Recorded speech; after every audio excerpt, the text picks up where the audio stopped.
friendo, Steve here. And Larson. And welcome back to Going In Raw, the only pro wrestling podcast you need to be listening to right here at youtube.com/Steve and Larson. Available wherever podcasts can be found. Of course, tape live what the heck Twitch, was that? Twitch.tv Throwing elbows Steve to your Larson. desk over there? And we also, I was trying to straighten out, we also stream live on the YouTube and the Twitch. I was trying to straighten out, this flannel. It's a bit, it just came out of the dryer, so it's a little on the tight side. So I did this, and then I've got like a new little setup, little desk here. Yeah. And this keyboard's like, I'm like in a cubicle, Larson.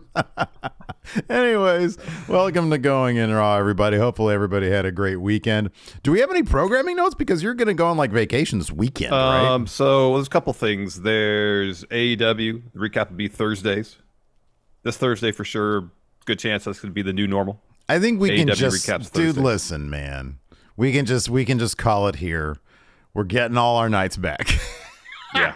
AEW reviews are going to be on Thursdays If there's now. some special episode of AEW or something on a Wednesday night that's like, oh, we got to watch this one live, we'll do it. Or, go home shows for Smackdown, Rampage, so on and so forth. Those will be the deal. But then, next Monday, I'll be getting in a week from today.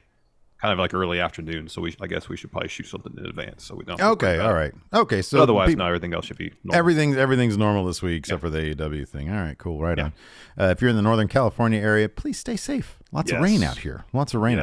And wind. Yeah, and oh man, the wind is rough. Lots of power outages. On today's episode, we've got a lot of recapping to do. We had a Smackdown, we had a Rampage, and we had a Battle of Belts.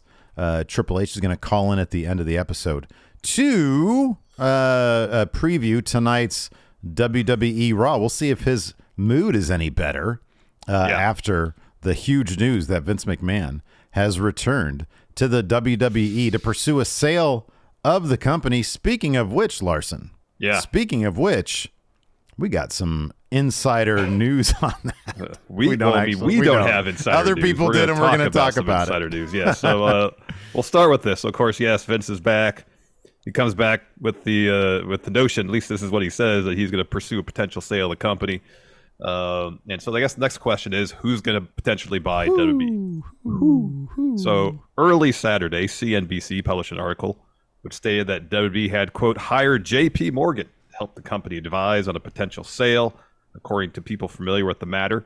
And elsewhere, CNBC listed possible business suitors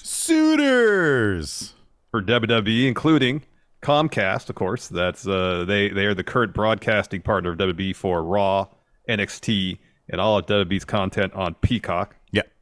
You got Fox, the current home of SmackDown. Mm-hmm. Also listed Disney. Mm-hmm. They just buy all sorts of stuff. Oh, yeah. Warner Brothers Discovery, which a company which seems in no position to buy anything. Man, they are a mess right now. I would wait. It was right. CNBC. CNBC, come on, do a modicum of research here. This is just any large media company listed. Right, exactly. That's all it is. Netflix. Okay. Amazon. Okay. Endeavor Group Holdings, that's the parent company of UFC. Right. And then Liberty Media. Liberty Bibbity. What is Liberty Bibbity? Yes. They own Is that F1. Cody Rhodes' company? That'd be like Nightmare Media if that were the case, Steve. Liberty Nightmare Media. So before we get to the next part of this, because there's more news here on a potential other. Oh, Liberty Media they have ownership stakes in Formula One, Sirius XM, and the Atlanta Braves. Okay. Well, I know about the Atlanta Braves and new F1. So of these names here, before we get to the next bit of news here, let's power rank these names here. So I mean, I think we'd agree that Comcast is top of the list. Number one. Who's considered like top name on Mount Rushmore? Is it Washington?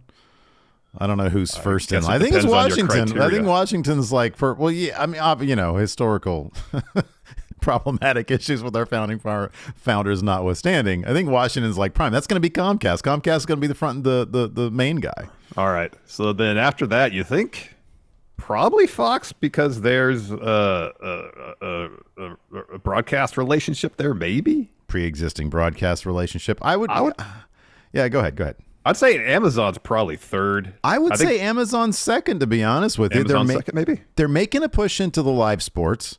Mm-hmm. They've got Thursday Night Football, yeah. They have the because I know the Peacock deal Wouldn't be for like a little while because that's separate from the TV deal. But once that's up, if Amazon owns WWE, they obviously have Prime, which is their main selling point. They could put all the WWE network stuff on Prime. So that'd be a big selling point because Fox, where does Fox have like any sort of streaming thing? They got Fox.com, Steve.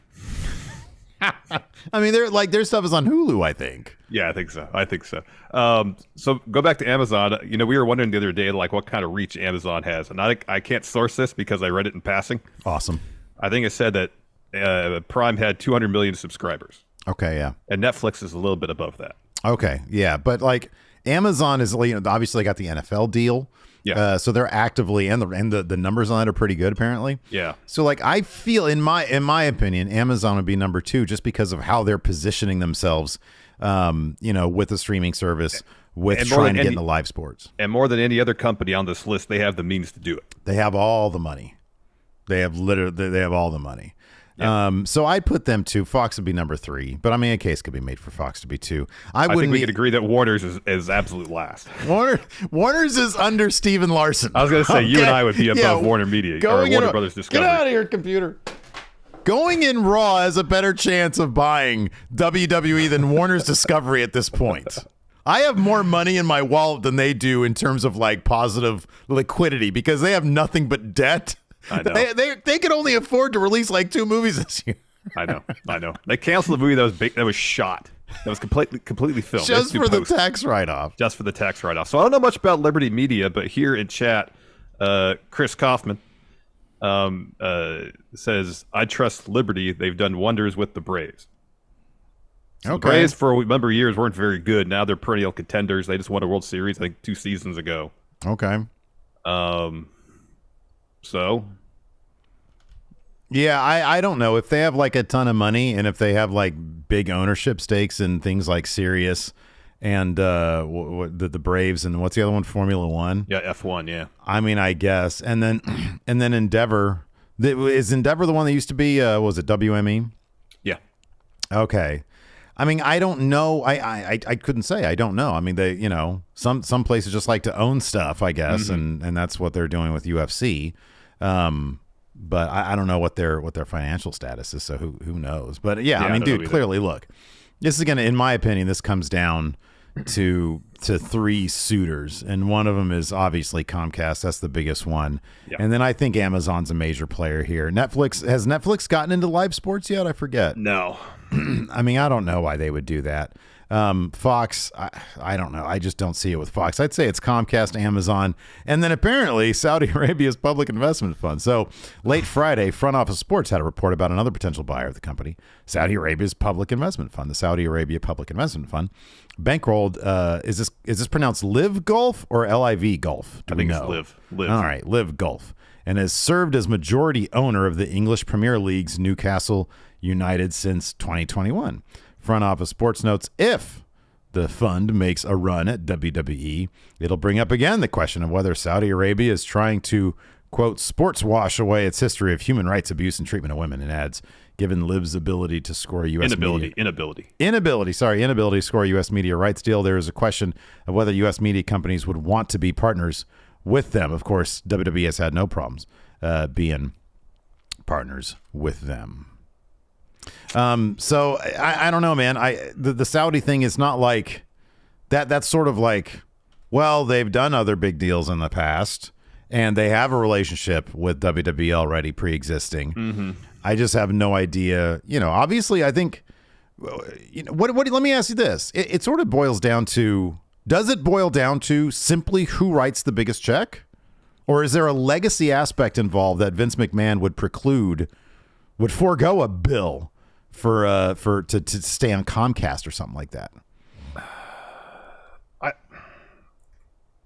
I would think money is probably his primary concern over legacy. I would think, but I don't think you could dispel the idea that he's going to try to leverage the purchase of his company to expand his role within it either. I'm not saying it's a given that's going to happen, but I don't think you could take that off the table. Man, I've thought about this, and look, I'm just a dude, right? I don't see that happening, because why would Vince McMahon want to become an employee? Because that's what he would be. He'd be an employee. Yeah. Well, I mean, I guess it would be a situation where a company would buy the WWE, and the deal, they'd have to agree to giving Vince a certain amount of autonomy to run the company to a degree as he sees fit. Nobody's who's gonna plunk down $7 billion. Oh, is I going to say understand that. you get to run some things I in terms of that. like not being able to be kicked out or something. I understand that. I'm just saying Vince might not understand that. That's why I'm not dispelling it as a notion that's a possibility. Yeah. I mean, I guess there's the possibility that given that Vince McMahon has been the face of professional wrestling for however many years, maybe that, some company would say, yeah, we'd like to keep you on. Mm-hmm. But in terms of Vince himself negotiating a buy, being so savvy to negotiate a buy that keeps him with some amount of control, I don't know I just don't see any large conglomerate saying, yeah, we're going to let this guy have some amount of sway over us. Look, I guess it's possible, but it's common sense just sort of speaks against it. But yeah, with the active investigations against Vince by the government, in one of the emails that the WWE board sent to Vince to recap what we talked about on Friday, they mentioned some yet to be publicly disclosed information that they had. Yeah. Well, yeah. I don't know why any media company here in the States would want to do a business deal with Vince that would lead to him gaining more. Let's see if I can get him back. I got to go fishing for Larson here, podcast audience. Throw my fishing line out there. Bring him back in. Let's see if we got him. We get him? No. We lost Larson in the flood. He's floating away. There he goes. Oh, dear. All right. Well, I'll just continue by saying this, I guess. Another thing I think that media companies don't want, Frozen Larson, is the government meddling with their business. And one thing is the government is currently investigating Vince McMahon, and that's probably not going to be necessarily a good thing for any media company that's going to want to buy them. Oh, no, we actually lost him. This wasn't just a thing where he froze up. Oh, man. Wowie, wow. He got swept away, everybody. Wow. So I guess that's the end of that particular segment, ladies and gentlemen. Oh, my goodness gracious. Here, let me go ahead and I'll do this really quick. Let me change this for this. There we go. So now it's just Lonely Steve in his own box over here. I'm probably going to get a text here in moments. He's going to say, oh, my house just blew up. So anyways, whether or not, let's see here. Oh, here, I'll move on to this bit right here. Oh, here we go. Nope, that's a text from my dad. Oh, wow, they got him up. Cool. My dad's been dealing with some health issues, everybody. So, meanwhile, on the latest edition of Something to Wrestle, Conrad Thompson stated that a sale of WWE has been on the table for a while and that Nick Khan is set to get a fat check if it happens. I'm going to do and these transcripts come to you via our friends over at Fightful. Conrad said this. I've been saying on this, I'm not going to do my Conrad impression because it sounds too much like a JR impression. He says, I've been saying on this program for a while that WWE was going to sell. You know why I said that? Because I knew. Wow. Remember when Nick Khan first joined WWE? When he joined, that was as an agent. I happen to have some friends who need representation like that. My friend was represented by the same company that Nick Khan was sort of running. When my friend sees that this guy who runs this big agency is now going to WWE, he thought, what the fuck? This doesn't make any sense. He called his contact. What's up with Nick going to WWE? He said, this is years ago. Nick has a deal with Vince where his contract gets a big payday when he helps facilitate a sale. He told me the number. I won't say the number because that's talking about somebody's money and that's not cool. But let's say this. It's more than, oh my God, it's more than AEW's TV contract is for a year. It's a lot. I've heard back channel before Mean Gene passed. He said, I won't say who he heard from, when the stock gets to so-and-so, this has been brewing for a while. One of my predictions from like a couple of years ago was when the next, oh, here we go. We got an update from Larson. Let's see where he's going to happen. Oh, wow. His power did go out. Waiting for his internet to come back. He'll be back ASAP. What should I respond to him? No sweat. Doing it Wrestle Juice style. I'm not going to say that. I was going to say, oh, whoa, there he is. Hey-oh. Hello. He's back. Sorry, yeah, just the power dropped out for a sec. So you've read the Conrad quote. I just went over it. Yes. What's your take on what Conrad had to say about Nick Khan getting a fat payday, and why does it matter? Well, I've heard of instances where corporations have brought in people with something like that in their contract, which it seems to indicate that at that juncture and the point at which they were bringing that person in, they were open to selling the company. If the idea was even 2 years ago, they were open to the idea of potentially selling WWE, and they brought Nick Khan in to facilitate that. Then that would, there'd be kind of rumblings. WWE's always said, "Hey, we're always open for business." Yeah, it seemed to make sense when they brought Nick Khan in, because here's the thing: the uncertainty of the TV deals. Luckily in WWE's favor, live programming is at a premium, and it has continued to rise. We have no idea, and they have no idea when the bottom's going to fall out of that. Mm-hmm. And so I had always assumed it would be more beneficial before the next TV deal that WWE would sell rather than continue to get these licensing agreements. Yeah. And yeah, bringing Nick Khan in, hey, you and I have had a little bit of experience. We were part of some cleaning up after Machinima had brought in a fella to do that. And what happened when he got the company sold? Big old payday for him. So, yeah, this isn't shocking. I like that it was, because I forget what AEW is making right now on their TV deal. I always remember, I thought it was like 40 million or something. And the Fightful article about this Nick Khan quote has said 45 million. Okay, that's what it was. Okay. Yeah. So yeah, that's a healthy chunk of change right there. You got that right. It is. And yeah, I don't think that's an uncommon, stipulation to put in one's deal if they're there to facilitate some sort of corporate merger or buyout situation, that they would get a bonus. Yeah, so this dude ain't looking to be a WWE lifer. He's looking to get in, sell the company, and make that money. Yeah, he was an agent beforehand. Mm-hmm. Yeah. So they brought, he's a deal maker. That was his job before coming into WWE, is negotiating deals, and it seems like that was one of the roles potentially they brought him in to do in WWE. Mm-hmm. Yeah, no, absolutely. Oh, wow. People in chat here, they're saying on the YouTube, they're saying, man, we avoided Steve interviewing Triple H. That's true, man. Imagine if I had lost power, you might do the whole show yourself. Could have done the rest. I would have done the rest of myself, but now we'll never know. We'll never know, yeah. Never know. Anyways, Larson, you want to take a quick break here and pay some bills?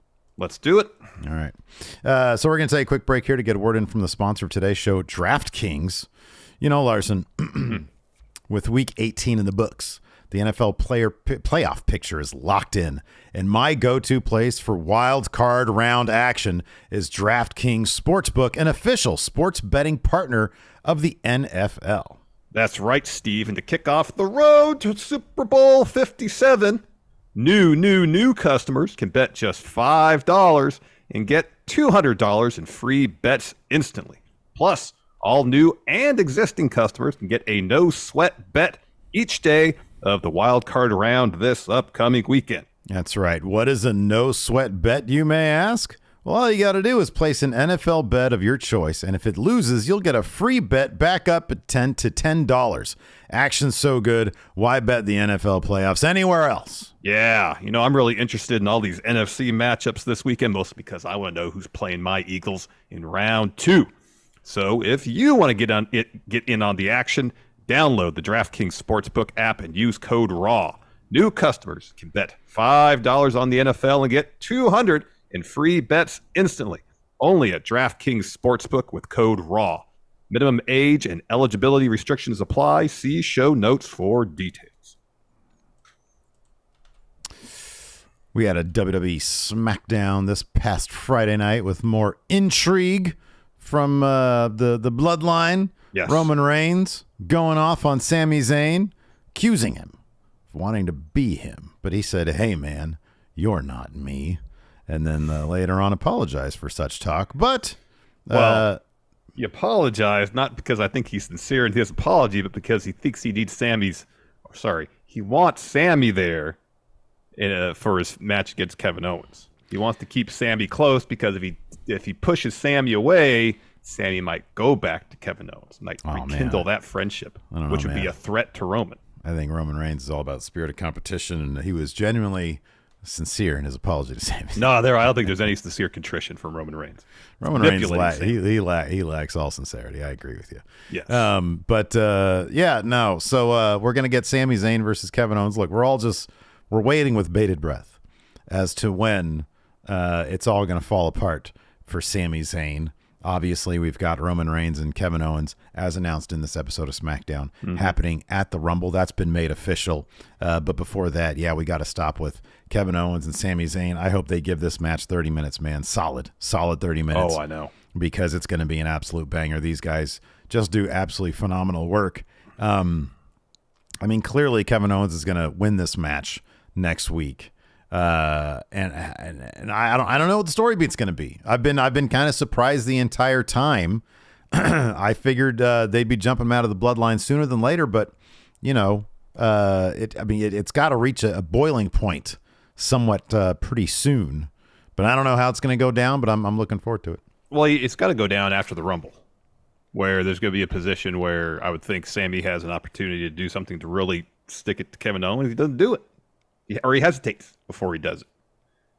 And Roman doesn't it says, all right, I know, I can see right there, you're not 100% loyal to the bloodline. You're out.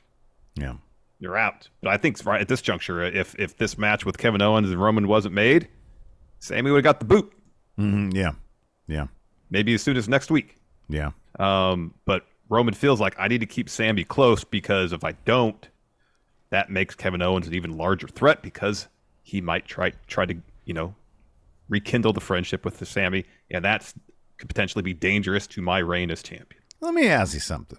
What? Stepping into the shoes of the character of Sami Zayn. All right. This could be like a win-win because, man, you're not going to beat Kevin Owens. Like, if you're Sami Zayn, obviously you're not thinking that, but you're going back in time and remembering what Kevin Owens has done to you.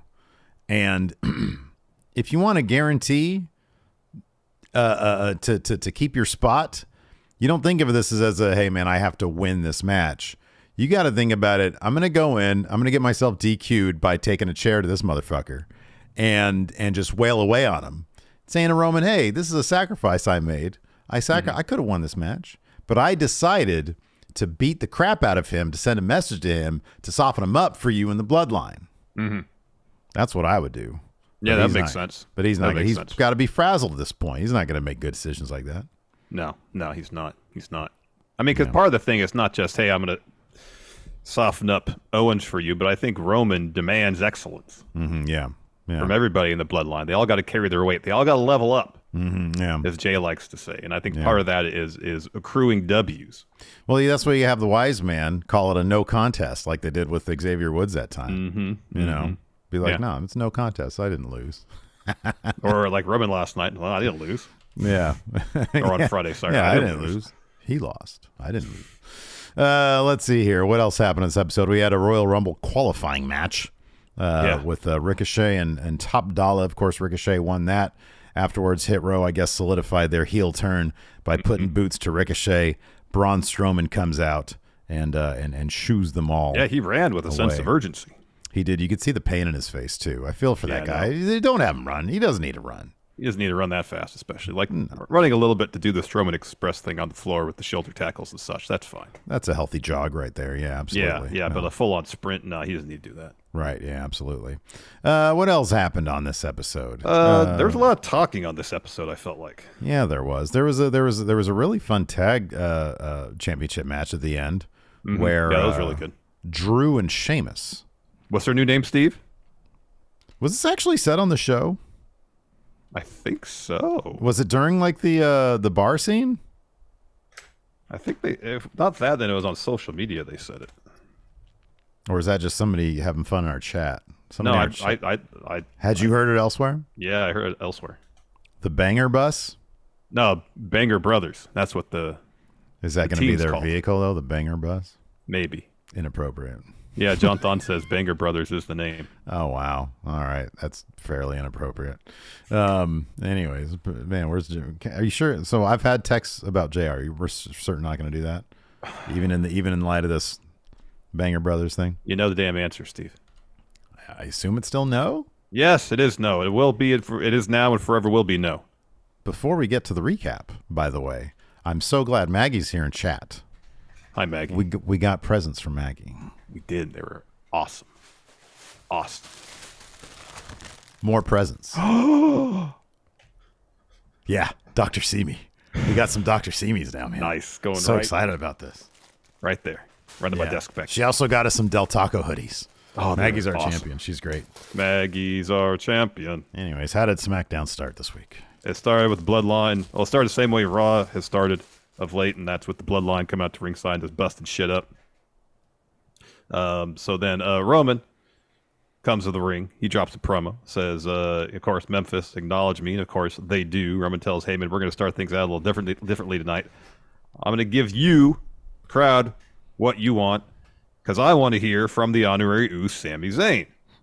So Sami says, you all saw how we kicked off the show, the same way we kicked off Raw, the same way we're kicking off 2023. We're putting everyone on notice that this year belongs to the Bloodline.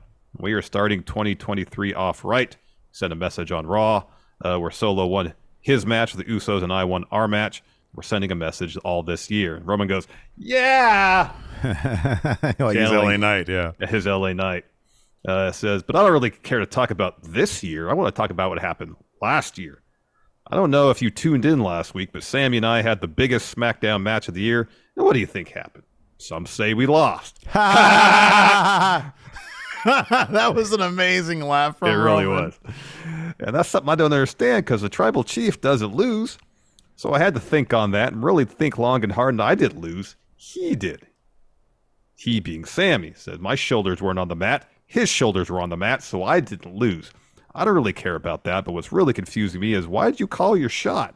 Why did you guarantee a win? Why did you do that? I do that. I call my shot, and the tribal chief always delivers, and there's never a problem. You see, it's embarrassing when you call your shot. You go out there, I'm like Babe Ruth, y'all, and then you fail to deliver. So I keep asking myself, do you want to be the tribal chief? Why are you doing things like me? Do you think you can do these things better than me? In my position at top, you have to always be thinking about these things. Keep eyes in the back of your head. Why are you doing what the tribal chief does? Do you want to be me? Do you think you're me? Do you want to run the bloodline? Do you think you're fit to take on this burden? And before he's yelling at Sammy at this point. He's screaming at Sammy, Yeah. And before he can continue, Kevin Owens comes to the ramp. Yeah, Steve's so Kevin Owens comes out, yeah. He says, before things go too far here, Roman, I think you need to calm down because I think you've got some misdirected anger going on. He says, I can't remember the last time I saw you like this. Come to think of it, the last time I saw you like this, I was the cause of it. And I think tonight I'm also the cause of it. He's referring, of course, to the backstage reports that that Roman was none too happy with Kevin Owens rupturing his eardrum. Did you have something surprising that just happened on your phone there? You look like you had a surprising look No, on I'm just your listening to you. All right. So then he says, I'm the cause of this time. He says, your problem is not with Sammy. Your problem's with me. He says, you've been saying it for weeks. You've got a KO problem. And now I can see that it can drive you a little crazy. So I think it's time to show everyone what the tribal chief does. I think it's time for you to take care of that KO problem. I don't want to tell you what to do, but I think a good way to do it is at the Rumble in a title match. And Roman's like, yeah, sure, whatever. I don't care. I don't care about you. The only thing I want for you is to disappear, go away, leave forever. Kevin Owens says, you know what? After what we did to you last Friday when I beat you, I'm in a great mood, so I'll give it to you. I'll leave. Not forever, though. He says, Roman, I'll see you at the Rumble. And Sammy, I'll see you whenever you dig your balls out of Roman's pocket. Now, he says that, but the whole time, what is Kevin Owens doing? He's protecting Sammy. He saw where this was going. He comes out and he redirects Roman Reigns towards him. It's good stuff. Yeah. Then we're in the parking garage at the arena. Charlotte arrives.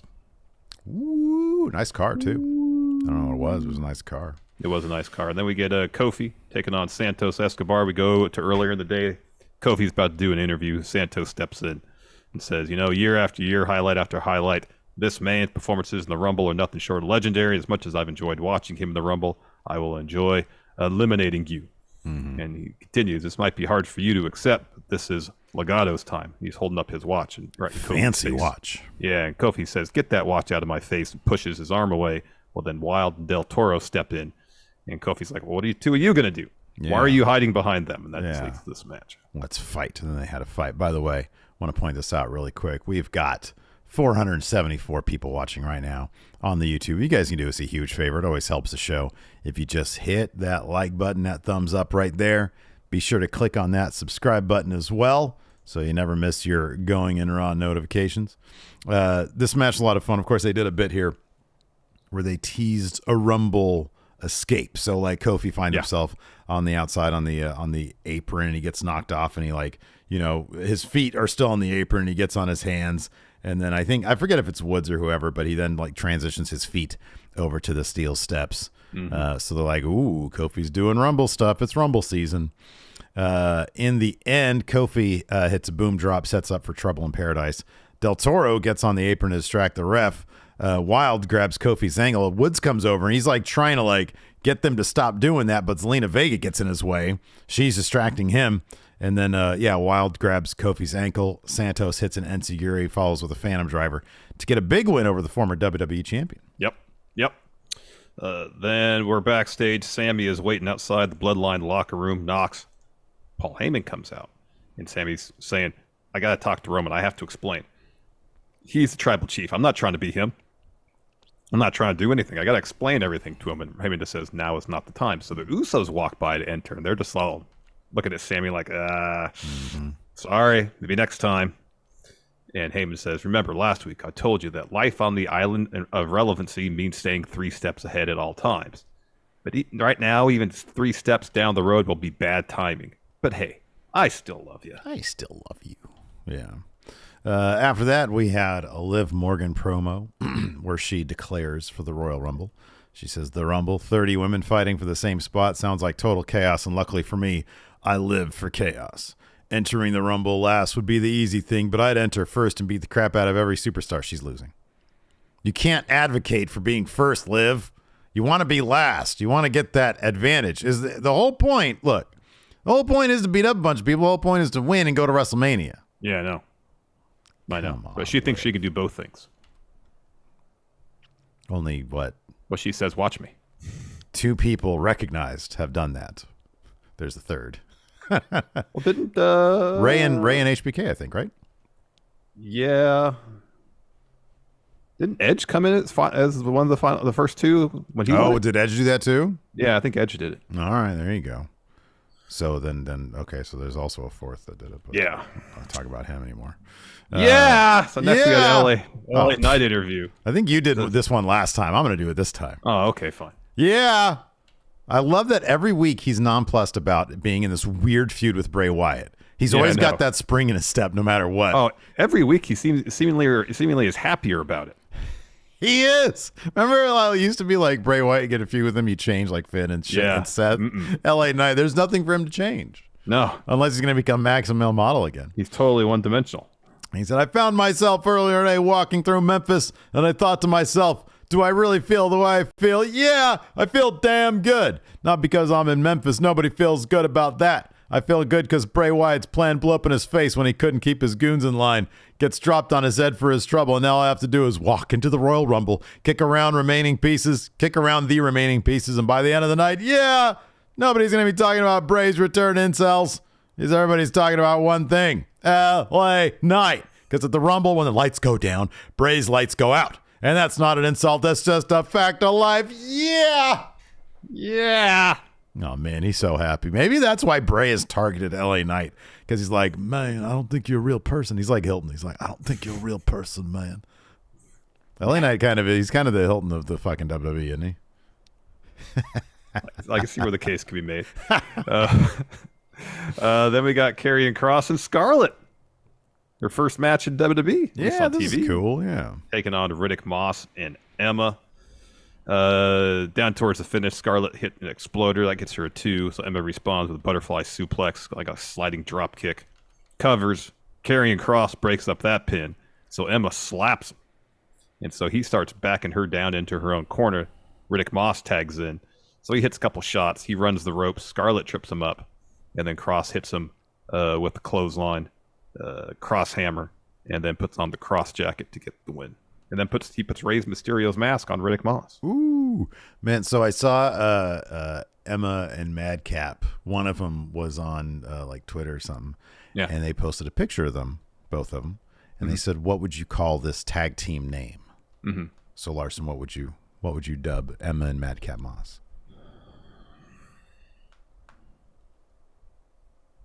They don't really, there's nothing in their names that actually like flows into one coherent amalgam of the two. Right, yeah. Yeah, I mean, I just call them like, losers. Wow. Well, they do. No. Come on, you can't pick on Cross and Scarlet. Losing wrestlers. It's different than calling them losers. That's kind of the same thing. No. Yeah, a little bit. No, I think it's different. Losers. Losing wrestlers. Losers. That would be your name for them. How about this? Because of Madcap, call them the bad joke. Oh, there you go. That's messed up. I should. That is messed up. I like them. They need to get some wins. I feel like they were just They do. They do. Yeah. Then we got Sheamus and Drew. They were at Lawler's Bar and Grill. At least that's what the exterior shot led us to believe. Oh, this place seemed kind of small. This looked like the same place they did the Jeff Hardy Sheamus brawl. No, this place was larger. Was it? I felt like it was larger. Yeah. I feel like the when they widened out, when they went over, it looked bigger. But like that one shot, I'm probably totally wrong. When they did the pub brawl with Sheamus and Hardy, the bar was on the right side, and here the bar was on the left. Oh, this wasn't on the right side too? Okay, never mind. Asinine thing for me to bring up. My memory is garbage too, so I could be totally wrong. So this was just them kind of like recapping their history and how they got to the position they are now while slapping the heck out of each other. One would say a sentence, slap the other. The other one would say something, slap the other. And it just led to them saying that we're gonna beat the Usos. We're gonna tear them apart. Then we're gonna go party in Memphis because when the lads are around, it's banger after banger after banger. Yeah, man, get on that banger bus. After that, we had a Charlotte Flair promo. Only one of them this time. Not two back to back. I really appreciate that, like, she's figuring out how to be a good guy because she's like kind of lost. Yeah. I saw a clip on Twitter from after this match when the ref was handing her the belt. Yeah. She grabbed it from her and then said, "Oh, I'm sorry. Thank you so much." Yeah. Oh, that's great. She says, "Memphis, did you miss your queen? I missed you too. What's that catchphrase? Paybacks. Oh, never mind. Just ask Rhonda. She knows." Because she lets the crowd say the bitch part. She says, "I know I was away for 8 months, and whether you love to hate me or hate to love me, I was genuinely overwhelmed by the WWE Universe's reaction when I won the SmackDown Women's title last Friday. And whether you like to cheer me or boo me, I've always been about 3 things: passion, consistency, and dedication to what I do in this ring." She says, "Now I might be a lot different." I don't know if you put it down here, but at some point, like the crowd started chanting, like, "Thank you, Charlotte," or something like that. Mm-hmm. And she was taken aback. She's like, "Oh, that was nice." She's like, "I'd never expected to hear that." So anyway, she says, "I'll always do more, asks for more. I'll not rest, and I'll knock down anyone who stands in my way. That's what a champ does. A champ expects the unexpected and rises to any occasion. That's what I've done 14 times. She's then interrupted by Sonya Deville. She says, "Hold on a second. Here's the thing.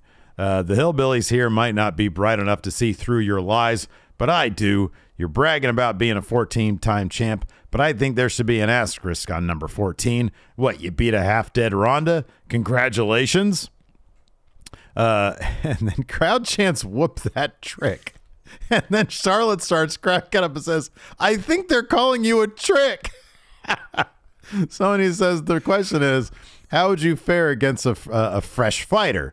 If you want to prove that you're a real champ, then put your title on the line. And Charlotte says, "Okay, fine, I'll fight you, trick."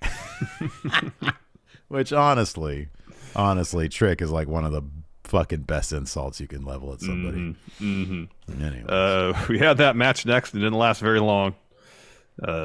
Charlotte dodges a second rope knee from Sonya, hits a running clothesline, gets a 2. Shortly thereafter, spear, figure 8. Sonya taps. Yeah. So after that, we had a Lacey Evans video package. Yeah. Where now part of her Marine training is she's in a WWE ring. Yeah. Like beating up next in line kids, like Performance Center. Yeah. People. Making them tap too. if I remember correctly. Yeah, because they got the Sergeant Slaughter thing. They got the Cobra Clutch now for her. That's going to be her thing. Yeah. Are they going to bring out Slaughter to be like her manager? I don't know. Then we got Ricochet versus Top Dollar. This was a qualifying bout for the Rumble. Ricochet gets the win after hitting a standing sliced bread that a shooting star pressed. But then after the bout, Shanti, B-Fab get in the ring. Top Dollar offers his hand to Ricochet. They shake. Top Dollar raises Ricochet's arm, and then Ashanti super kicks Ricochet. B-Fab follows with a pump kick. Hit Row hits their finish, and then Top Dollar picks him up. Then Braun sprints to the ring to make the save. A pump kick was impressive, man. Those heels are pretty pretty long. After that, we had the Bloodline in their locker room. Usos are getting themselves fired up. They leave with Solo. Roman tells Heyman to bring Sammy in. Heyman calls him in. SmackDown rolls on. Back from commercial, Sammy enters. Roman says, sit down. And Sammy says, look, I acknowledge you as the tribal chief. Everybody does. You're the tribal chief. I'm not trying to take power, but if there's anything that I did that give you that impression, I'm sorry. Roman says, I don't accept your apology. As your tribal chief, I hold myself to a very high standard. At the end of the day, I've got to control my anger. Nobody deserves to be spoken to like that. Nobody deserves that in front of the whole world. So no, I don't accept your apology because I should be the one apologizing. I'm sorry, Sammy. Sammy says, it's fine. You're under a lot of pressure. I get it. Roman says, no excuse. I'm embarrassed to say it. Kevin Owens is right. I'm not mad at you. I'm mad at him, and I'm taking it out on you, and that's not right. We're going to fix it. Ain't that right, wise man? And then Heyman sits next to Sammy and says, your tribal chief is giving you the chance to redeem yourself because next week on SmackDown, it's Sami Zayn versus Kevin Owens. Oh, your Heyman's getting pretty good. I know, right? I thought that felt pretty good. Anyways, maybe we'll make it separate from that. Maybe we'll bring Paul Heyman in for an interview. How would that be? Well, that could be fun. Be cool with that? That could be fun. And then maybe that'll loosen you up for some JR. I don't know. It's not going to happen. You can stop with the JR nonsense. Stop it. Don't try to just throw it in there as a little throwaway line or a little aside. I'm not going to fall for it. It was a very small thought that I had. Sammy says. You could extinguish your mind with that thought, Steve. For now, not happening. Right? For now. No, it's not happening ever. Ever. Okay. All right. I'm sorry. It's hard. You know me. I got no filter. Ever. Got no filter, man. He says. Not happening ever. Sammy says, man, we're going to take care of him. He says, no, I'll take care of him. For you, tribal chief, the Usos. And then the Usos music hits, and Sammy's like, I got to get out of here. I got to go help the Usos. And Roman's like, no, stay here. Watch it together. Yeah. So that match was next. Yeah, no, this match was next, and it was really good. And they cut to a shot in the locker room where while Roman and Sammy are watching the match, where Sammy's eating popcorn. Roman's looking over at him like, what the heck? Yeah. Back to the match. You cut back to the locker room. Everybody's there eating popcorn. Roman, Heyman, Sammy. It was pretty funny. Yeah, that is good. It was pretty funny. And this match was a lot of fun. Usos end up getting the win here after Sheamus is looking for an air raid crash on Jimmy, but he boots Jay off the apron and gets his leg caught in the ropes. Mm-hmm, yeah. And so Jimmy rolls him up. Jay, kind of braces Jimmy with his feet. And Usos get the win, retain the titles. Absolutely. Another banger match, though. Yeah, it was really good. Banger after banger. All right, man, let's talk about AEW. Lots of AEW. We had 2 episodes back-to-back. One was Rampage. The other one was Battle of Belts. 5. That's 5. right. Did any belts actually change place? I forget. Probably no. What was the main event? No. Main event of the first. Oh, Kip Sabian versus was Orange Cassidy. Yeah. For half a second, they had me believing that Kip was going to win that thing. Oh, really? Yeah. I watched it a couple days afterwards. I already knew that Kip wasn't going to win, so I dated. All right. Well, good for you. Suck all the drama out of it. Right on. Good job. Well done. We found that Hangman Page has been cleared. He had a piece of paper that said, I'm cleared now. Said I'm cleared. He's going to L.A. Yeah, he's going to wrestle Box, hopefully win. John Moxley. It was cool to see Sonico. Yeah, that was cool. Yeah. Seen him wrestle a couple times around here. Yeah, I wonder who they're going to bring in for the Sacramento show. Oh man. Hopefully, so we gotta find out, get some ACW talent on that show. Got that right. Absolutely, 100%. Yeah, that'd be cool. I appreciated that they had a countdown to Battle of the Belts with Mike Bennett and Darby Allin. And oddly enough, This fight, this unpredictable fight, went down to like the last couple seconds of the episode. Who'd have thunk it? Who'd have thunk it? Yeah, man. You think Darby Allin was like just stretching that one out? He's like, it's Mike Bennett. I could beat this guy. I could beat him on my time, whatever time I want. Well, I mean, the way that the Kingdom has been booked in AEW the 3 times we've seen him. So, how much more do you think they're getting paid in AEW than they were in Impact? Hopefully substantially. I hope a lot, right? Because they're not doing anything with the Kingdom. Like, it makes me sad. I want to see. If the point was make people want to see the Kingdom, you got us. We had such fun talking about them during our Impact reviews. I know. Intentional or not, their humor. Yes. But then now they're just never there. I know. They get zero crowd reaction. Yeah. There was a little murmur of boos, I thought I heard. Yeah. I think that's because, like, the concessions, they were like, hey, we're closing up soon. Oh, that could be.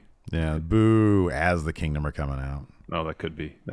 Yeah. Otherwise, we got a fun match between Mox and Danielson taking on Top Flight. That was fun. Yeah, Top Flight's always great. Like the no holds barred match between Double J and Lethal and the Acclaim was good. Oh, I thought that was a lot of fun. That was a lot of fun. Really sad that my guys Jeff Jarrett and Jay Lethal. I thought this is twice they got robbed now.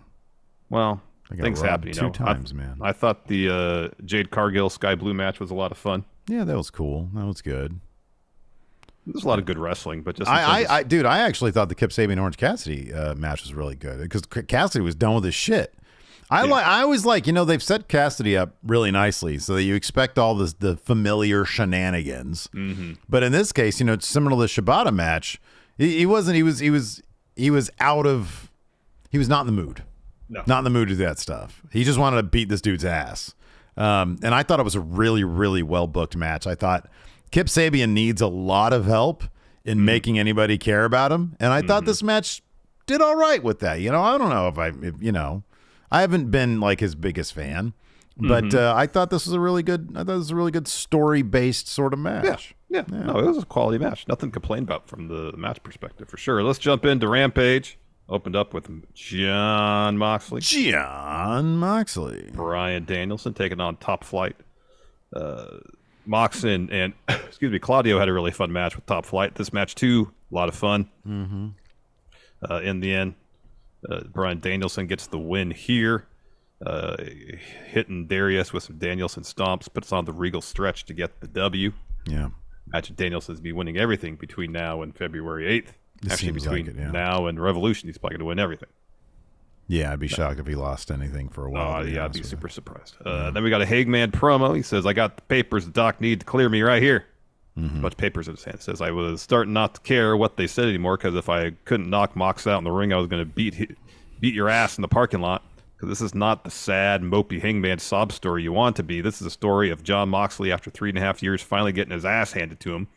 Difference between what happened to me and what's going to happen to you is I want you to remember every second of it. And if you can't, I'm going to do my damnedest to make sure that you do. I'll put a clip of it in my intro video. I'll get a billboard in Hollywood, play it on loop. I'll burn you a VHS tape and mail it to you so you can watch it in your dirty basement where the Blackpool Combat Club get horny watching MMA in. That's a great line. It is a good line. I like the phrase "burn you a VHS." Yeah, I know. That's how young Hangman is. He thinks you burn VHS. Yeah, I know. Dub. You dub it. You burn a CD or DVD. Yes. If you think I'm not serious, if you think I'm kidding, if you think I can't stand toe to toe with you in the ring this Wednesday, then you're right. Because the only place I'll be standing is with my toes on your skull, wiping your blood off my hands to make sure I don't catch something. Mox, I'll see you at the Forum. Let me ask you something. Like, obviously, you and I are both in agreement. Hangman's got to get this win, right? Yeah. Any chance they want to protect? I mentioned this earlier, I think, for one of our early recaps. Sammy versus Kevin Owens. Is this like a regular match? Yeah, as far as I know. Normal match? Yeah. Man, if I'm Hangman, I don't know if I care about the win or loss here. And if you're AEW, do you want to protect Mox by giving him just like Hangman just completely annihilates him with like a fucking chair or something? You know, might be maybe a more interesting story beat there is that they have the match, it's a regular match, and Mox doesn't want Hangman to be proved right by beating him, and he's the one that gets DQ. Oh, okay. There you go. Wow. It's Mox that takes the chair to Hangman and gets the DQ. That could be. Yeah. Have It'll him be have a lights out interesting match or because something like that. this is a really nice little blood feud they got going here, you know? It's got that concussion and everything. I thought that was good stuff. And this is going to be a good match. It's going to be a really good match. Yeah, it is going to be a good match. It's going to be a great match. Yeah. Then we get Britt and Jamie taking on the Renegades. This match was fun. Britt gets the win.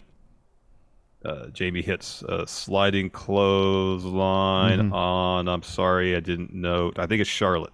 Renegade 2. Yeah, with a sliding clothesline, and Britt follows with a stomp to get the win. Getting Britt and Jamie a strong tag team win in advance of their match this Wednesday at the Forum against Saraya and at least now for Tony Storm. Tony Storm for right now, yeah. After that, we had a House of Black promo, and they're talking about they're calling out Eddie Kingston. Malachi says, "I once saw a man who carried a gun in his pocket because he didn't trust the world, and that same man wonders why I didn't reply to him. That man that never plays by the rules, that man now asks me why I did not play the rules for him. There's a hidden history between you and me, Eddie Kingston. I miss my friend. I miss who you really were, because the Eddie I know is a sadistic bastard. This is not the Eddie I know and love. He used to love 3 many ice cream flavors." And then Brody's like, "Eddie, we told you a year ago we'd turn your eyes black, yet you kept us waiting. Now we're going to make you hear it, and the sound will be deafening." And then Julia says, "Eddie, we're here to help you." Then we get Preston Vance versus Sonico. Yeah, man. We saw Sonico at the Prestige show we went to. That's what it was. Yeah, that's right. Yeah. Seen him a couple times around here. So Sonico, unfortunately, got squashed by Preston Vance. Spine buster, full Nelson, discus lariat to get the win, and afterwards, Vance rips off Sonico's mask. Oof. Ouch, that hurts. Then we had a Darby Allin interview, but the Kingdom, because this is in advance of the thing. To set up the main event, yeah. Yeah, so the Kingdom says the Kingdom step up. Bennett says, "I'm happy for you because I've only been here a small amount of time, but there's a lot of entitlement around here. You're looking at a guy who's a former IWGP Tag Champ, 2-time Ring of Honor Champ, X Division Champ. I've worked everywhere in wrestling, and I don't have an entitlement issue, but neither does Darby because he likes to issue open challenges. How about Portland? I'll be there ready for you." And Darby says, "My open challenges never ended, just my TNT title reign. But now that I'm champ again." Oh, this was the video package. Sorry, I thought. Here's the interview. It was an interview. So it was an interview that happened after Dynamite. Oh, that's right. Okay. First thing I thought this would be the pre-match. No, this not the Mark Henry one though. Oh, okay. Anyways, it's just a bunch of stuff, and it's just a step to match. Yeah. They do the pre-match interview, and then they do the match. Yeah. It's a foregone conclusion. I know. Yeah, I know. I mean, it was a good showing for Mike Bennett. He's a really good wrestler. This is a hell of a good match. Yeah. This is a really good match. They just need to do something with them. I know. Well, they need to win. They need to get some wins, first of all. And they need to develop a character and give those characters times on TV so whether we care whether they win or lose. Like, are they going to be a tag team? Because the tag division needs tag teams. They have a tag name. They've got the Kingdom. They're not a trios because there's no other person there. Until Adam Cole comes back. Run away, Chugs. Run far away from your former faction, Chugs. Yeah, no. Be a tag team. There's nobody in the tag division. That's a good segue to the tag title match that kicked off Battle of the Belts 5. Right. The last remaining tag team opponent for the Acclaimed. Jeff Jarrett and Jay Lethal. Yeah. The most foregone conclusion there is. Of course, they lost this. But this is a really fun match. It really was. Yeah. It was a lot of fun. This was a far more conclusive finish than it was the last time. So at one point, Jarrett eats a super kick from Bowen, slam from Caster. Singh then hits the Acclaim with double choke slams. And choke slams the ref as well. So then Singh rips off the ref's shirt, gives it to Sanjay Dutt. He puts it on. And then Lethal hits Bowens with the lethal ejection. Sanjay is about to count the pin, but then Aubrey runs out, pulls him out of the ring as he's about to count the 3, snaps Sanjay's pencil, pushes him, and then Sanjay rolls out of the ring. And that distraction allows Bowens to hit Jay with the arrival. Caster follows with the mic drop to get the win. That is right. This was cool.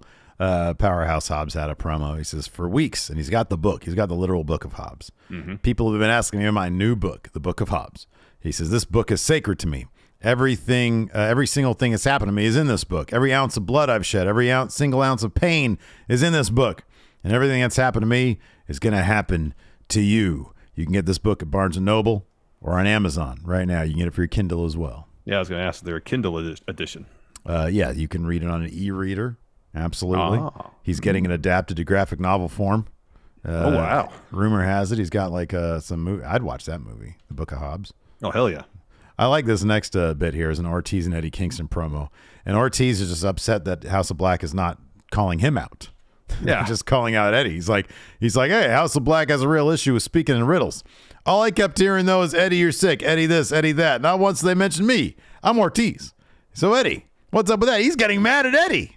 Like, this is talk about the easiest mind game you could possibly play. It's like if, there's another podcast out there, they keep on calling out Larson. I'm like, what about Steve? What's wrong with that? I know you're like, Larson barely has the ambition to do this show, much less another one. Right. And Eddie's like, hey, you questioning me? You questioning me? Friday in LA, House of Black. We're going to beat their asses. Question me then. Then you can question me. Don't question me now. Just wait. Eddie's 1,000% getting misted, isn't he?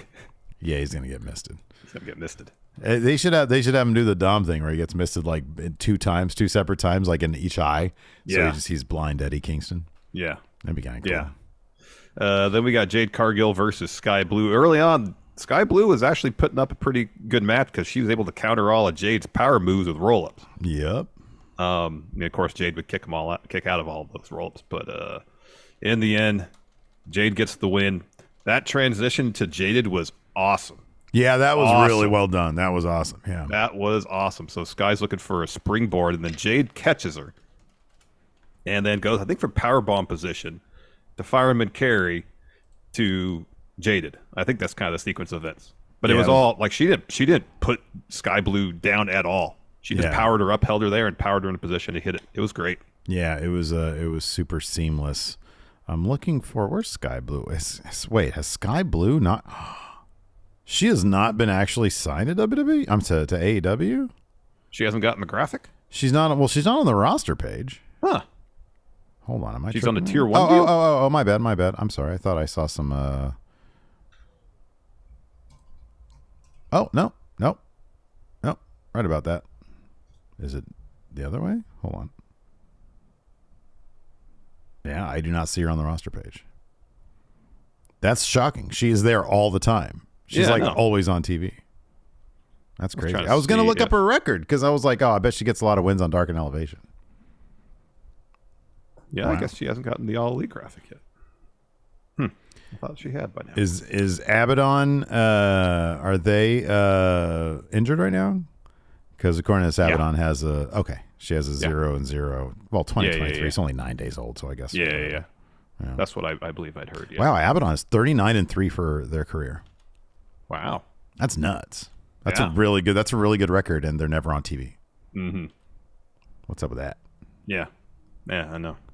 After that, we had a Stokely, Big Bill, and Lee Moriarty. The Firm interview. Stokely says James Baldwin said you have to decide who you are and force the world to deal with you, not with its idea of you.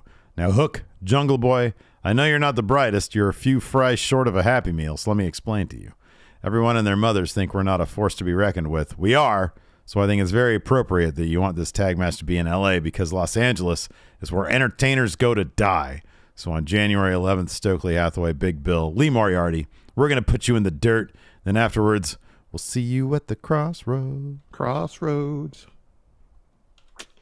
Then we get a video package for a match coming up. I think they said it was No Holds Barred, Street Fight, something like that. Anna Jay and Ty Mello taking on Ruby Soho and Willow Nightingale. That'd be really good. Fudgy says Fightful posted 2 days ago that Sky Blue had signed to AEW, so maybe it just takes a little bit of time to get the roster page. I mean, as we see on AEW's website, they don't necessarily update it very often. Check the rankings. Yeah, check those rankings. Probably still from August, or maybe it's 404 now. I don't know. Anyways, then we had the main event, Kip Sabian versus Orange Cassidy. Yeah, like I said, I really like this match, man. I thought that they've done. Look, we sort of clowned the build to this a little bit, but they've actually paid attention to storytelling, and that's something I really appreciate. Kip Sabian sort of trying to play the mind games, manipulating, for example, a match between Orange Cassidy and Trent. Dissension within the best friends. But during this match, I think it was like the Butcher and the Blade come down. They have a chair. Butcher and Blade drop Danhausen, and so Trent, I believe, and Chuck come down to help out with that. Or was it just Trent? I forget. No, I think it was both of them. Yeah, I think it was both of them. But then in the end, Kip hits an orange punch. Orange no-sells that. He hits a tornado DDT, PK, beach break. Kip kicks out of that. Orange hits a bunch of stomps in the corner. Ref tries to get him out of there. Orange throws the ref off him, which is very unusual for Orange Cassidy. Kip rolls him up, gets a 2. Orange Cassidy hits a pair of orange punches to get the win. I thought this was a great, little bit about being out of character for Orange Cassidy in this match. That's where Kip brought him to. Yeah. And I think that's good. Whenever you can have an opponent or a feud where somebody is getting out of their comfort zone, I think that's probably successful right there. That's how you add layers to a character. Layers. Yeah. Yep. That's kind of what we wanted from Orange for a while. Layers. Yep. Exactly. Layers of that orange, yeah. All right, man. So I think we're probably ready now then. Are you ready for do we have no questions to answer? Are you? Oh, yeah. God, what am I talking about? Questions. So I put up a thread here on the Patreon. By the way, we've got a couple new patrons. Chris Louie, Vincent, and Aaron. Thank you, patrons. Thank you very much for your support. We appreciate it. We got some new things coming to the I started uploading old episodes of Smash Zone. So that patrons can get access to them. They're not available yet. I'm going to do a couple of them first so that I can actually, roll them out on time. Yeah. But yeah, old episodes of Smash Zone, which to this point have not been available. And I don't have all of them. I'm trying to find, because I remember I didn't actually even record episode 1. Yeah. But I'm pretty sure I recorded all the other ones, but I'm having a hard time finding some of the early episodes. But I'm doing what I can. Yeah. So yeah, that's going to be available to the $5 and up patrons in the near future. I'm going to be working on that this week. Yeah. Got a bunch of questions here on the Patreon. We also have recap question threads. First up, Blake Whitehouse says, should WWE pull a Lex Luger and Bret Hart and have 2 people win the Rumble this year to challenge Roman for each belt each night? Hey, we hadn't thought about that. Going back to like the theory that I saw in our chat, I saw it in other places, that Bloodline wrecking Raw would lead to a tie. It seems like that's not going to be the thing now, because if Sammy's having this match, I mean, they might pull that shit tonight, but I feel like that's going to be done with because of what the latest development on SmackDown. No, it's not a bad idea having 2 people win the Rumble. Yeah, that's that not could bad. work. That could work. Who would it be then if that was the case? I mean, if you want to do Rock versus Roman Night 2, Cody and The Rock. Boy, that'd be something else. Yeah. Yeah. Alex Foster says, am I the only one who wanted Roman to stay mad at Sammy, but then the Usos lose the titles the same night? I feel like it would have been a great way to save Sammy and add an element of Roman being mad at the Usos. At this point, nothing would really surprise me necessarily with the story, because while I was watching that, I was like, could be another story beat they're going to do, and Drew and Sheamus, boy, that's a tough team right there. Yeah. Yeah, that's true. I don't know. New patron Chris Louie says, do you think WWE is just letting Sasha fulfill her bucket list before she comes back to WWE? I don't think WWE is letting her do anything. I think that she didn't agree to what they wanted, or they didn't agree to what she wanted, and so she's out doing that. And I think if they can come to an agreement at some point in the future, then she'll be back in the WWE.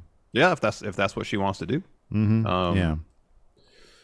I mean, it seems like right now she wants to pursue things outside WWE, and if that's, I imagine, so long as that's satisfying for her and she is getting the compensation for that she wants, then she'll continue to do that. I do think though that there might be an added complication with Vince being there. Yes, if Vince comes back, especially if he assumes any sort of role in the creative aspect of things, then I think the chances of her coming back to WWE shrink quite a bit.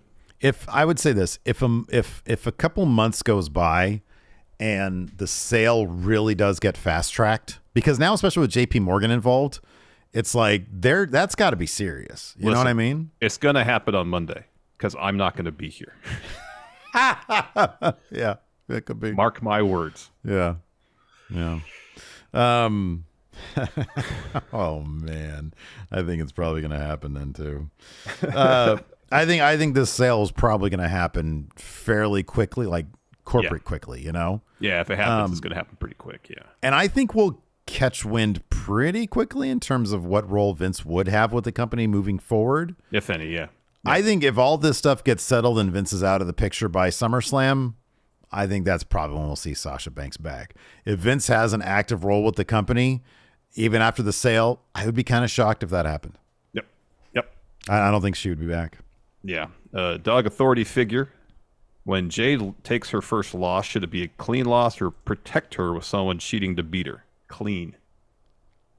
Oh, it's got to be clean. If it's the idea that you're going to elevate someone to the next level by beating Jade, then it has to be clean. I agree 100%. Yeah, absolutely. Blake Whitehouse also asks us if we heard the news of FTC trying to ban companies from having non-compete clauses in the workplace. Yes, I have no idea if they'll be able to get that done or not. Yeah, I know. Because it's not just WWE that... It's far more widespread than just something WWE does, yeah. Mm-hmm. Yeah. Yeah. I mean, it's something I hope they do something about. They need to do something about freaking an aspect of NDAs. Yeah. It's like, I get it if, in terms of protecting corporate secrets or, in the case of like Marvel movies, for the entertainment purposes, stuff that. NDAs could, but like if it's in terms of like, oh, you can't talk about, corruption within, companies and stuff or potentially criminal activity and stuff like that. Yeah. Right. Exactly. Yeah. Yeah. Agreed. Luis Ariza says, what are the best mashup themes? Luis personally love Rated RKO. Oh man, are there any good mashup themes, dude? Well, you don't like the Double J Lethal one? No, I like. You know what? I like both of their theme songs, so it's not like offensive or anything, but not really into it. White Brownie says, thoughts on WrestleMania breaking the gate record?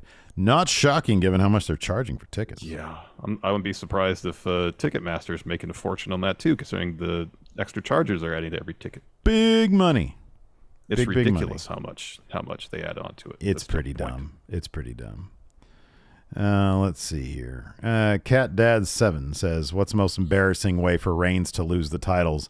Via roll-up by someone like Von Wagner / Hank Walker, or tapping out to Shane O'Mac? Well, I mean, right now is being rolled up by Hank Walker because Hank has, 3 matches to his name? 4 matches? I would say a roll-up by Von Wagner or Hank Walker is less embarrassing because you can get surprised by a roll-up. That's a surprise move. Really? You think tapping out to Shane, the best in the world? Shane was the best in the world, had the trophy to prove it. Say it again. Bigger. You got to say it bigger. The best in the world. Thank you. Thank you for not calling me baked potato face. I leave it to Triple H to be rude to you about your face. So he's so unnecessarily.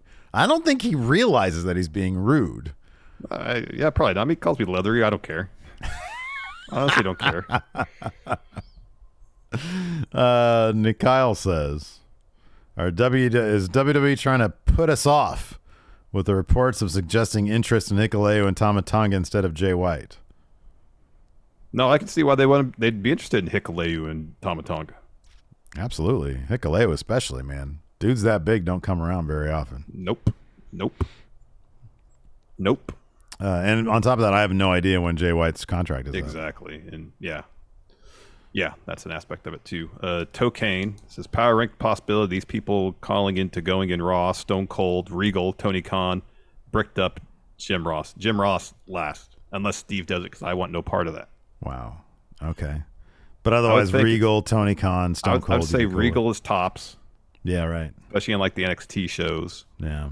Stone Cold, then Tony Khan, and then Jim Ross. My personal list that I would love to see would be, of course, JR at number 1. Because I think, look, I think it's all you. But you do that though. That's no, but thing. this one's you. I'm not doing it. If you want it, then you have to do it. No, I know. I understand that. I know this. You've told me many times. I'm saying my own personal list. You and JR be number 1 because I think he would have a lot to offer the show, a lot of quality, stuff. Regal 2, Tony Khan 3, and then Stone Cold last. Why would Stone Cold be last? It's too rough on your voice?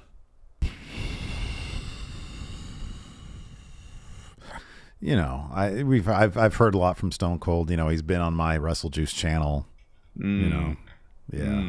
I would have to drink a lot of tea separate from him being on the show. A lot of honey and lemon and honey in there, huh? The Enforcer here has a question. Says, for major yearly events, would you rather they be observed on the actual day like a traditional Wrestle Kingdom January 4th, no matter the day of the week, or set on an area of the calendar like WrestleMania with an understanding of an early weekend in April? I like that Wrestle Kingdom is always January 4th because you never have to ask yourself, when's Wrestle Kingdom? You already know. It's like, what day of the week is, yeah. It's just what day of the week, that's it. But you always know what day it's on. Or sometimes it's like, what day is WrestleMania on? They have to go and look it up. I know it's on a weekend. I can't think of besides Wrestle Kingdom. No, man. It's got to be on a weekend. It's got to be on a Saturday or a Sunday. Like, Wrestle Kingdom is fine the way it is, but if they're like, yeah, WrestleMania is going to be on April 2nd every year. Oh, WrestleMania can't be on a Wednesday? That'd be crazy. They'd probably love if it's on the Wednesday. That means AEW would get junk ratings. 13th in demo. I know. 200,000 people watched. WWE probably pop huge if WrestleMania was on a Wednesday. Yeah, that's a good point. Ty Moore says, I recently rewatched the first of the Kevin Owens versus Roman Reigns Royal Rumble match of the 2017 event in which Chris Jericho was in the shark cage. Do you think we'll ever see Jericho be a sidekick again to somebody like he was to Owens? I mean, probably not. Yeah, probably not. Probably not. Oh, by the way, I forgot to mention this. Yeah, they were in JAS was in PWG. That was super cool. Oh, that was super cool. But I'm sorry, I was going to mention this, and I have no idea why I thought of it during this question. But no, yeah, Jericho Appreciation being at PWG, that was really cool. Right now, for YouTube channel members and patrons at $5 and up, you can vote on. We're bringing Overrun back this week. Oh, that's right. On the very first episode of Monday Night Raw, or the very first episode of WCW Nitro. I think right now Nitro is killing it on both polls because we take all the votes and we put them together and we see who won. Yeah. But I'm pretty sure Nitro, probably the Lex Luger star factor. Yep. Right here. Yep. It's all package after all. Yeah, so we're going to bring back the retro review to Overrun. We're going to give it like a 90-day exclusive window, and then we're going to put it on the regular channel. But if you want to watch it live, ask us questions, engage, et cetera, and watch it, not in April, then you can check that out this week on Overrun. Probably still do it on Thursday, I'd imagine. Yeah, I don't see why not. Yeah, I don't see why not. Yeah. We're going to do our AEW review on Thursday, but then after that, after a couple hours, we'll do it. Like at probably 3 p.m. Pacific, I'd imagine we'll do that. Yeah. So yeah, if you want to vote on that, patreon.com/Stephen Larson, or click join on YouTube, and you can vote right now on which retro review we do this week.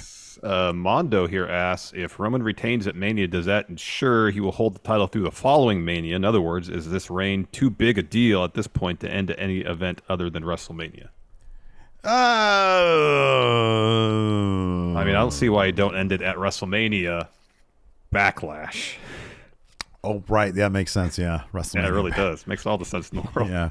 Then while you're at it, just do Backlash at Thunderdome again. There we go. Yeah. Perfect. That'd be great. Perfect. Yeah, I don't know. Probably not. You can build up a SummerSlam. Oh, yeah. To be big enough. You could build up a SummerSlam to be big enough. Yeah, you totally could. Now that they're stadium shows, you totally could.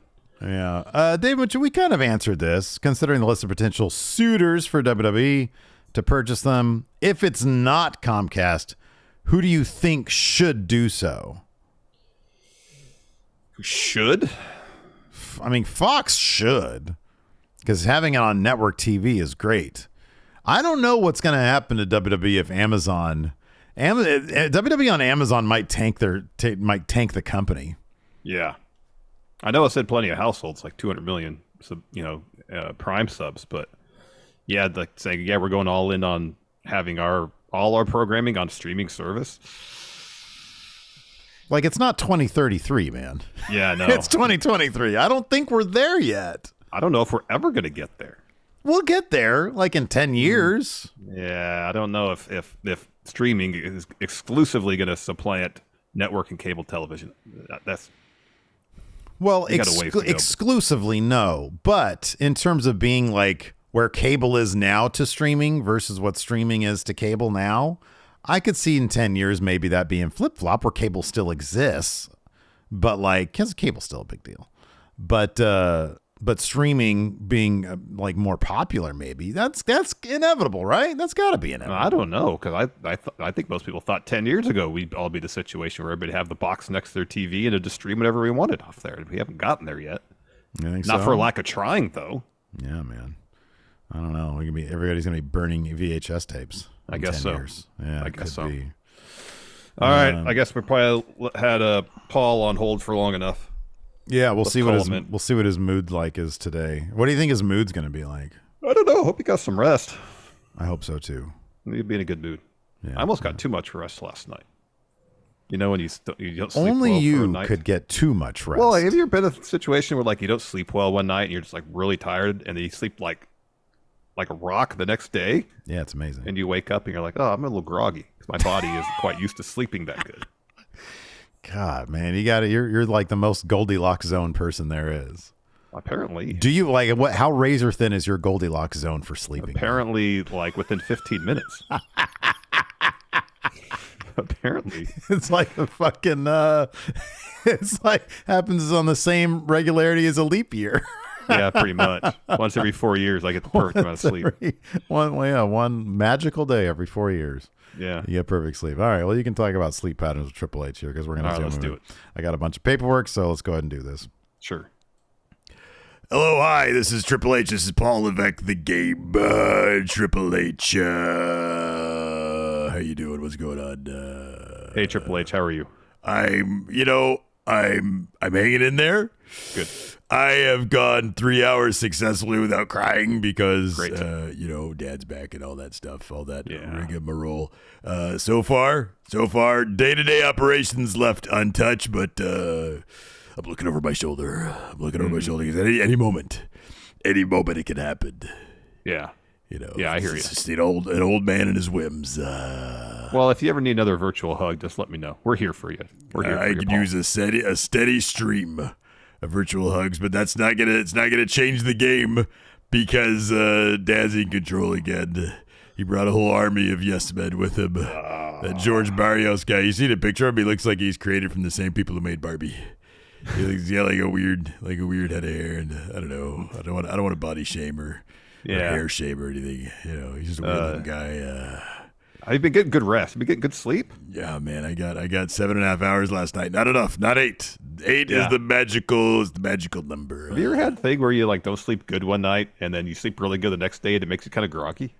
That ever happened to you? No. More sleep better. If I get 11 hours of sleep, don't interrupt. If I get 11 hours of sleep, I'll pedigree the day. I'm feeling magnificent. Well, that's a solid attitude. More but better. Yeah. That is a philosophy that we've always subscribed to. You going back to what, 1999, 2000, 1998, the best of DX. Don't interrupt. Yeah. That was the greatest tape ever burned. Yeah, whoever burned that VHS tape, that was amazing. It's a great tape. It is a great tape. What are we here to talk about? Raw, of course. It's time for Monday Night Raw. You don't want any scoops? You want any big scoops? Sure, yeah, I'll give you all the scoops. All right, here's the first scoop. Alexa Bliss to explain her brutal actions against Raw Women's Champion Bianca Belair. You just read that off WWE.com. Who do you think wrote it? I wrote it. Oh, sorry. Okay, sorry. Apologies. No, I figured you hadn't read the WWE.com yet. That's why I was going to call it a scoop. Oh no, yeah. I haven't had time to I haven't had my time to gather a scoop for you. All right, So well, I'll think these of a just question. from the- Maybe this from we the can think of something. Don't interrupt. Find out what's next for Austin Theory this Monday. I'll be honest with you. I've been so stressed out. I haven't had time to write Raw. I've got like a pad of paper in front of me, and it's completely blank. It just says Monday Night Raw at the top of it, and that's it. I am totally creatively bankrupt right now. Really? I'll be honest with you. Going to be a shit Raw tonight. Oh, bummer. Yeah, it's going to be a crap episode. It's going to feel like a slog. Actually, you know what I'm going to do? I'm just going to have my best wrestlers go out there and wrestle. No story tonight. There we go. Can we get a gauntlet match? Yeah, you are just Mr. Interruption today, aren't you? You're taking advantage of me not getting good sleep and my stress levels to interrupt me a lot. I don't like it. Don't like it. I look at your old, leathery, wizened face with so much gray in it. It's like you've seen multiple world wars up close and personal. You've seen so many amputees limping around the battlefield with all the age on your face. Oh, my God. What was I talking about? Raw, creative bankruptcy. Oh my God, it's gonna be the worst episode of Raw. I can't wait for Raw Triple X full penetration. It's gonna be a good one. You guys better, yeah. I'm gonna take the stock. You think Dad didn't take the stock? I'm gonna take the stock. I'm gonna have full penetration on USA Network. You think you seen buttholes? Oh, you don't know. You see buttholes. Oh my. That's goodness. right. Man, oh man, it's going to be like JR booked that episode. By the way, I find it funny you don't want to interview JR. He's a wealth of knowledge. Well, I told my... Put Larson, hashtag Larson, shut up. Hashtag JR going in, Rod. Hashtag going in JR. Let's get it trending. Yeah. Let's get him on the show. He'll talk about maybe super hypersexualized episode of Going in Raw. Come on, don't be anti-sex. Don't be anti-horny. I'm not. Why don't you like the horny? I'm not anti. I just don't. I think our conversations, you and I, these are great. These are awesome. These are awesome. These are great. Steve needs a thing too. Therefore, now Steve, Fat John Cena. Number one, you're Steve. A. B. Fat John Cena has already got his own thing going with all the paperwork. He showed me. He sent me a text message with all the paperwork. Yeah, oh my God, it's like the Bible. It's huge. It's a huge stack of papers. Yeah, I don't really think he's got all that paperwork. He's got so much. Camera. I still think it's a good idea for all three of us to be on camera at some point. Just some point. Because he knows... Yeah, I just think it'd be a good idea. Yeah, I think it's a bad idea. And I'd love to see, me personally, I would love to see you and your old leathery face filled with scars and emotion from the decades and decades of horrors that you've seen. I'd like to see that. Interview good old JR. Hey, hey, Larson. I'm going to do an impression of JR real quick. Hey, Larson, you seen my dick lately? That's what he would say. This is a fascinating interview. It's like Dick Cavett and who's the guy who used to do interviews? Who interviewed Nixon? Frost. Oh, yeah, Frost. I thought you were going to say Phil Donahue. Oh, man, no, that guy, he was a tool. I didn't like him. Big old weirdo, that Phil Donahue. Oh. Remember the time he had Dad and Dave Meltzer on the show? What a weird. Yeah. You guys should watch that on Smash Zone. Oh, that'd be interesting. Yeah, maybe. Anyways, that's going to do it for Triple H today. Thanks, everybody, for tuning in to Triple H. Till next time, and talk to you later. Suck it. Why are you singing the DX theme right now? I don't know. That was exhausting. I'm tired. Did he sap all your energy? Yeah, he did. What little I had. Going on and on about doing JR stuff. It's not going to happen. He's bugging you to do JR stuff? Yeah, it's interesting. You bother me. He bothers me. What is this hashtag that I see in chat? Going in JR? Yeah, he suggested that. Did Triple H start that? Yeah. Did he start doing that? Yeah. I think that's a great hashtag. Everybody wants that, man. Stop it. Hashtag going in Enough. JR. Stop it. It's not happening. All right. How was the rest of the interview? Was it good? Did he? Is he so bummed out that Raw's going to be a bad episode tonight? Yeah. Okay. Funny. That's exactly what he said. He's creatively bankrupt, is what he said. Makes sense. Makes all the sense in the world for that to be the case. So, anyways, what's wrong? Your face. You look. Your face looks sad and emotional, a little leathered. You know, like you've seen a lot of horrors in your life. What's wrong with what's happening with you? You're taking all the little. Was that so stressful? Was that so stressful? It really was. I'm sorry. It really was. So sorry about let's that. just move on. Let's move on with our day. And well, it's the end of the show. It's the reconvene end tomorrow. of the show. Thanks everybody for tuning in. We appreciate it. We'll be back tomorrow with our. We'll see how creatively bankrupt Raw was tonight. You know, I'm really looking forward to that Raw Triple X. I wonder if there's going to be a lot of sex on that episode. Do you think so? All right. Thanks, everybody, for tuning in. We appreciate it. Till next time, we'll talk to you later. Hashtag going in JR. No, don't say that. Bye, everybody. It's not happening. I got to hit that end stream button. Where did that thing go? Here we go. Oh, now's a good time to run ads.